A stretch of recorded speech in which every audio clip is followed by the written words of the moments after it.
こんにちは。今回はダメージを出す近接火力色Eクラスの動画です。ツインストライカーの斧とブリッツランサーの槍について解説します。斧と槍は似ているようでかなり違う特色を持つクラスです。どのようにそれぞれのクラスがダメージを出しているか、実戦の EX ラッシュで見ていきますが、その前に、まずはじめにそれぞれのクラスのビルド、装備やスキル構成を説明します。まず武器から斧と槍どちらも、武器60レベルプラス5限界突破しています。キャラクは斧が勇猛 G5G3 とドレインスパイラル G2、槍が勇猛 G5G3 と生命 G3 です。斧の足りない分の HP はエンハンスイマジンで補っています。実は槍のプラグはまだ厳選途中です。生命 G3 より他のプラグの方が良いかもしれません。バトルイマジンは斧がオロチとジャテイ、槍がプライリーアニマとオロチです。こちらも限界突破がまだまだです。特に槍にはプライリーアニマ等のスーパーアーマーが必須です。斧は自前で大くらいのスーパーアーマーがあるのでその分自由にイマジンを決めれますね。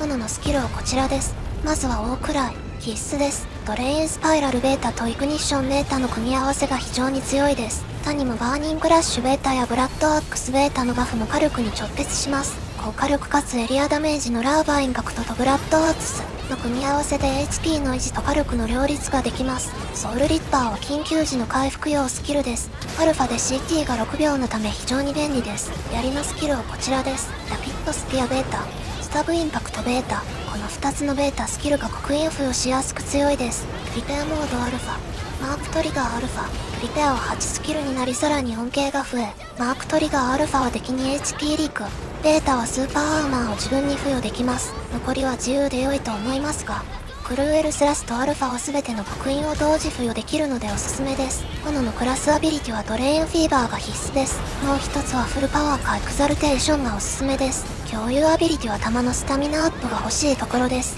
槍のクラスアビリティはバーストエンブレムが特におすすめで、2人弱いのでアドレナリンも良いですし、霊気トランスで属性蓄積を増やすのも良いです。ここまでが斧と槍のスキル等の構成についての紹介でした。実際にどのように戦うのかを、現状の高難度コンテンツである EX ラッシュで見ていきます。ある程度ウェーブごとに区切って斧と槍の動きを比較していきます。まず斧は、大くらいやクラススキルのスーパーアーマーと、ブラッドアックス等のドレイン効果を活かし、エネミーに張り付いて戦います。理想はエネミー集団の中心でイグニッションメータとドレインスパイラル等の高火力のスキルを使用してダメージを出します。エネミー集団の中心は弾や盾のところになりやすいです。基本的に集団戦は近接クラスが固まって行動するとエネミー自体も集まってくれるので、ボス等の一体のエネミーに皆で集まって攻撃するのが良いです。この点はどのクラスにも言えることですね。斧はエネミー集団の中心でいかに戦い続けられるかが重要です。敵に張り付きチェーンとダメージを稼ぎ続けるのが斧です。ボス等の特定の危険な攻撃を見極め、必要最小限の回避をし、自分がダウンしない HP のラインでドレイン攻撃をし続けましょう。そうすることで高いダメージを与え続けることができます。そのため、斧は継続的に安定した高いダメージを与えられる火力クラスだと言えますね。一方、槍は刻印を活かし一撃離脱で瞬間の高ダメージを出して戦います。プリペアモードとマークトリガーのバフスキルを使用し、多くのエネミーに効率よく、まとめて刻印を発動することが重要です。3つの刻印の同時発動がうまくできると、まとめてエネミー集団の HP を瞬時に削ることができます。刻印の発動効果には攻撃力ダウン中や移動速度ダウン台の15秒でバフもあるため、パーティ全体の集団戦にも大きく貢献できますね。集団戦では、比較的斧よりも攻撃のリーチが長いのでエネミー集団の中心から少しだけずれて戦えます。エネミーの攻撃に巻き込まれない距離、もしくは一瞬だけ近づく形で戦うことで、斧よりも厳しい、2人弱さを補えます。そもそも、刻印さえ発動できれば良いので斧のように、エネミーに張り付いて戦う必要性は少ないです。加えて、うまくジャスト回避攻撃が成功すると刻印を2つ付与できるので、操作に慣れてアクションが非常に得意な人は狙ってみるのも良いですね。月にダメージを稼ぐ必要があるボス2体のウェーブを見ます。斧は上派生攻撃の非耐性ダウン、下派生のダメージアップを使い、さらに各種スキルをクールタイムごとに使えます。使用順は、バフスキル、ストームラッシュ、イグニッション、ドレインスパイラルの順です。バフスキルとイグニッションメータ、ドレインスパイラルを同時に使用し、上派生や弓のでバフ等が入って一撃6000ダメージ出てますね。1回で12スタミナ消費なので130だと全ヒットで11回です。今回は違いますがスタミナセーブ全 G1 をつけて12回。気 IG3 をつけると13回ヒットさせることもできます。ドレインスパイラルのヒット数を増やすためだけに気 IG3 をつけるのかは悩みどころです。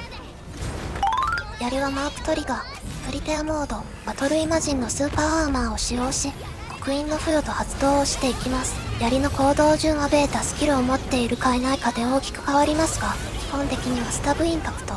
ラピッドスピア、クルーエルスラスト、これらのスキルと派生攻撃、強襲攻撃を駆使して刻印を付与します。刻印の付与にはかなり個性が出ると思いますので、自分だけのオリジナルな刻印コンボを考えるのも楽しいところです。一つ注意点ですが、槍にも弾のダストボルテックスでの同期ずれのような致命的なバグがあります。それは時々ミッション中、ミッションが終わるまで一切の派生攻撃ができなくなるバグです。これはおそらく攻撃ボタン長押しによる自動攻撃と、エネミーが複数いる際の同期ずれが重なると発生します。こうなってしまうとスキルでの刻印付与しかまともに刻印が付与できなくなります。その点も考慮するとやはり槍は他クラスよりもメータスキルの価値が高いですね。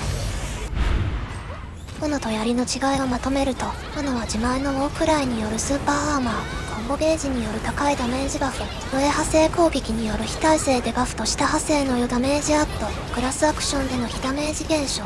スーパーアーマー、ドレイン攻撃、現環境必須のチェーンによるドレイン効果を持つクラスアビリティのドレインフィーバー、ブラッドアックスやドレイン系の HP を回復できるスキル、イグニッションメータとドレインスパイラルによる高火力な攻撃、これら生存力の高さと高性能かつ高火力なスキルやクラスアクション、ブループロトコルがリリースされてから現在に至るまで、最強と呼ばれ続けてきた、誰もが認める高性能な火力クラス、それが斧です。その斧を含む他クラスの後に実装された最新クラスの槍は、集団戦での刻印による瞬間の高火力に欠けたテクニカルなクラスです。決して他クラスでは出せない、高いダメージと属性蓄積を発生させます。加えて刻印による攻撃力ダウンと移動速度ダウンのデバフは、パーティの集団戦で大いに貢献します。刻印の付与や発動の仕方の多さ、ジャスト回避による刻印付与、スーパーアーマーや回復の足りなさ等、プレイヤー自身の操作技術に関わる部分が数多くある代わりに、集団戦で最も高いダメージと属性蓄積を与える、ピーキーな高火力クラス、それが槍です。といったところで今回の動画のまとめは以上です。動画の残り時間は斧と槍での EX 最終段階をノーコメンタリーで流しておきます。解説を聞くよりも実際に他人のプレイを見てわかることも多くあると思うので、ぜひとも最後までご視聴いただければ幸いです。いつも高評価、フォロー、コメント、動画投稿の励みになります。ここまでご視聴ありがとうございました。またね。